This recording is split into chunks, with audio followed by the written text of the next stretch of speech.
the King's Butler 234, whatever you want to call me, and I'm here today to talk to you about something that I really do love, and it's Legend of Korra, and they're releasing a book 2, which is like, if you were a fan of Legend of Korra, we waited so long for book 2, like, ages, or a year.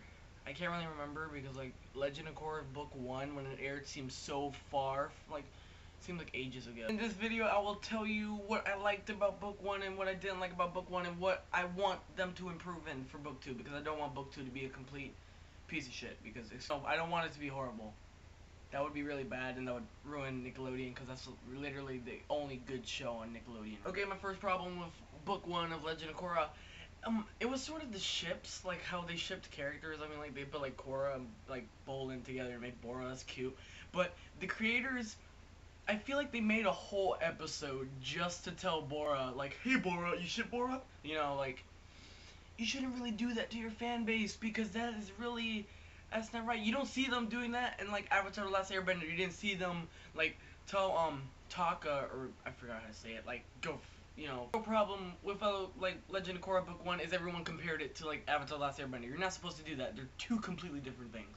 And another problem is, in Legend of Korra book 1, there's sort of, like, plot holes in the story. Like, now that I see it again, because, like, the first time I saw it, I was like, they're bringing it back. So I was really, like, you know, blinded by my fandom. So when I watched it again, they sort of, like, missed plot holes. Like, I know they said, like, Noatak Amon learned how to, like, steal people's bending with, like, blood bending, but they never explained how he learned how to do that.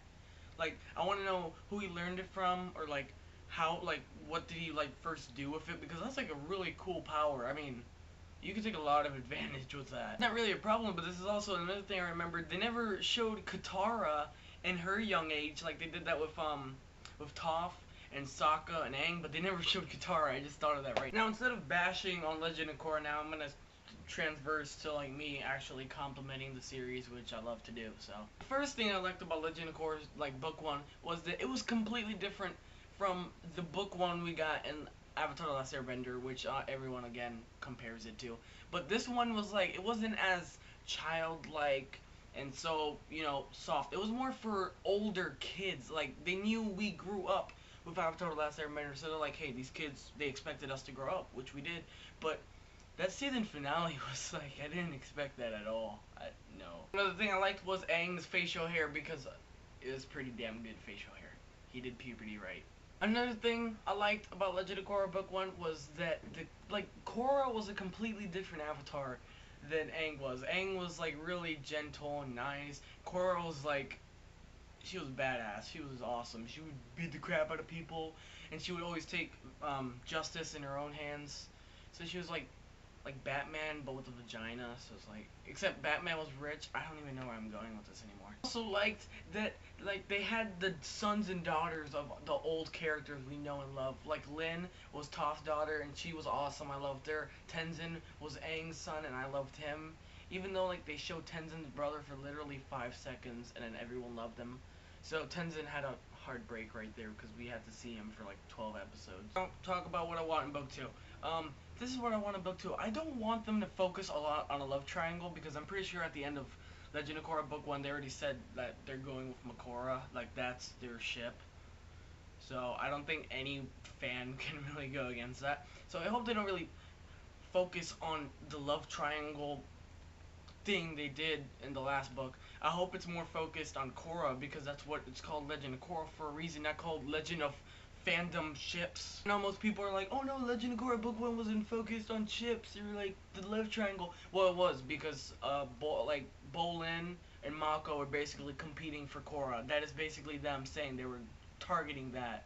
I also want to see Korra use her, you know, avatar state more if she can, because I don't know where they're setting book 2 in, like, because I know it's about spirits, but, like, I don't know if it's going to be, like, a spirit world. All I know is that it's book 2 spirits, and there's Korra in it.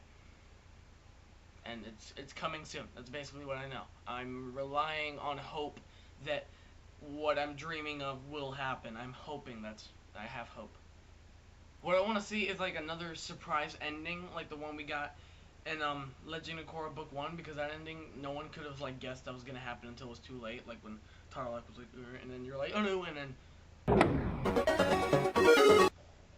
like that happened. So I hope there's another ending like that surprising because I really want Legend of Korra to be completely different. I want it to be. I don't want anyone to compare it to like Avatar: The Last Airbender. That's what I'm hoping. That's how Legend of Korra will be. It will be totally unrelated. Like you can't compare both of these series, even though they're basically set in the same world. Like I don't want them to be comparable at all.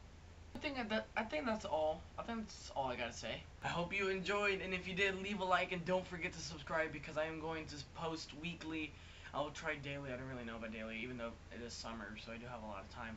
But don't forget to subscribe and don't miss out on all my other videos that I'm going to talk about because E3 happened and they announced a lot of good games like Kingdom Hearts 3 and Super Smash Brothers, and I have a lot of talking to do with some of the characters in that. So yeah, I hope you enjoyed, and if you disagree with me or you have anything else to add about what I just said, just comment below and let me know. Please don't hate me for the rest of my life for all the opinions that I said because it's an opinion.